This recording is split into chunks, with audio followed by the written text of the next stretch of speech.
নৌকা পার হয়ে আমরা চলে এসেছি কুকরিমুখী ইকো পার্কের সাইডতে। এখন এখান থেকে বাগানের মধ্যে দিয়ে হেঁটে চলে যাব একদম নারিকেল বাগানের সাইডে। পুরো চরকুকরি এরিয়ার সবচেয়ে সুন্দর স্পটগুলো হয় এই নারকেল বাগানের সাইডটা, আর এই সাইডটাই সবচেয়ে সুন্দর একটা প্লেস চরকুকরির। আর দূরে একটা বাংলোর মতো দেখা যাচ্ছে, এটা আরও আগে যখন ছিল তখন সুন্দর করে গ্লাস করা ছিল, আর এখন এটা গ্লাসগুলো নেই আর এটা পরিত্যক্ত অবস্থায় পড়ে আছে, কিন্তু এটা একসময় দেখতে খুব সুন্দর ছিল।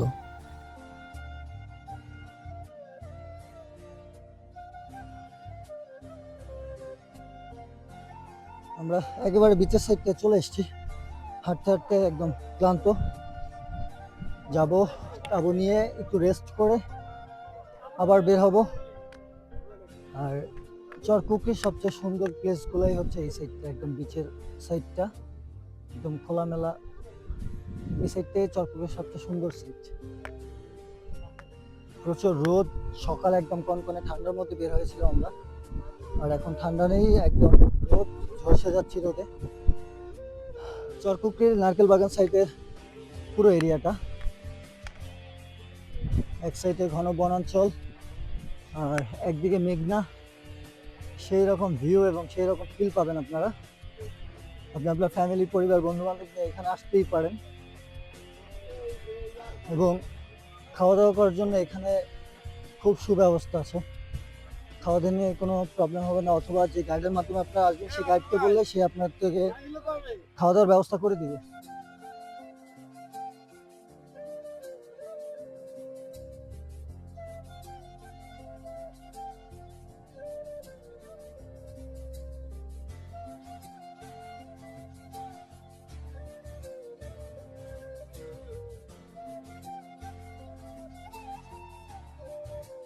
এই প্লেসটা হচ্ছে চরকুকরি মুক্তির ক্যাম্পিং পয়েন্ট। প্রচুর পর্যটকের আগমন এইখানে, তাই আমরা যেহেতু নিরিবিলি একটা জায়গা খুঁজে নেওয়ার চেষ্টা করছি, আমরা এই পয়েন্টে থাকবো না, একদম নিরিবিলি একটা সাইটে চলে যাব আমরা।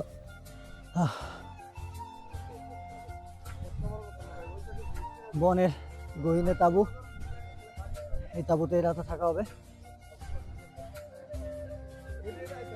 গহীন বন পিছনে, সবাই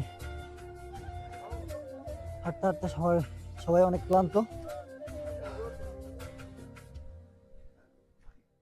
প্রচুর পর্যটকের আগমন উপলক্ষে ক্যাম্পেইন পয়েন্টটা ছিল একদম পর্যটকে ভরপুর, তাই আমরা ওই প্লেসটায় না থেকে একেবারে নিরিবিলি ওই প্লেসটা থেকে অনেকটা গহীনে এসে ক্যাম্প করেছি।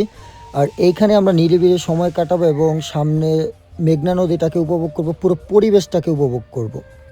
চরকুকরির এই বিচের সাইডটা থাকার জন্য আপনাকে তাঁবু নিয়ে নিতে হবে, আর তাঁবু ভাড়া হচ্ছে পার পারসন 200 টাকা করে। তাঁবু নেওয়ার পরে আমরা কিছু ফ্রেন্ড লাকি খোঁজার জন্য বনের ভিতরে চলে গেছে, আর আমরা চুলা বানিয়ে নিচ্ছি। প্রথমে আমরা চুলা বানিয়ে আগুন জ্বালিয়ে নেব, কারণ একটু পরেই সন্ধ্যা নেমে আসবে। সন্ধ্যার আগে আগেই লাকড়ি ম্যানেজ করে চুলা জ্বালিয়ে আগুন জ্বালিয়ে নিতে হবে। আর আগুন জ্বালিয়ে প্রথমে আমরা চা বানিয়ে নেব, চা খেয়ে নিজেদের কিছুটা সতেজ করে নেব, কারণ চা খেলে এই সতেজতা বিরাজ করে বডির মধ্যে। একবার ভেবে দেখুন তো, আপনি গহীন বনের মাঝখানে তাঁবুতে শুয়ে আছেন আর আপনার সামনে এই রকম সুন্দর একটা মনোরম দৃশ্য দেখা যাচ্ছে, আর এমনই একটা সুন্দর পরিবেশ উপভোগ করতে করতে চরকুকরি ট্যুরের 3য় পর্ব শেষ করলাম। 4র্থ পর্ব খুব শীঘ্রই চলে আসবে। আজকের মতো বিদায় নিচ্ছি, আল্লাহ হাফেজ।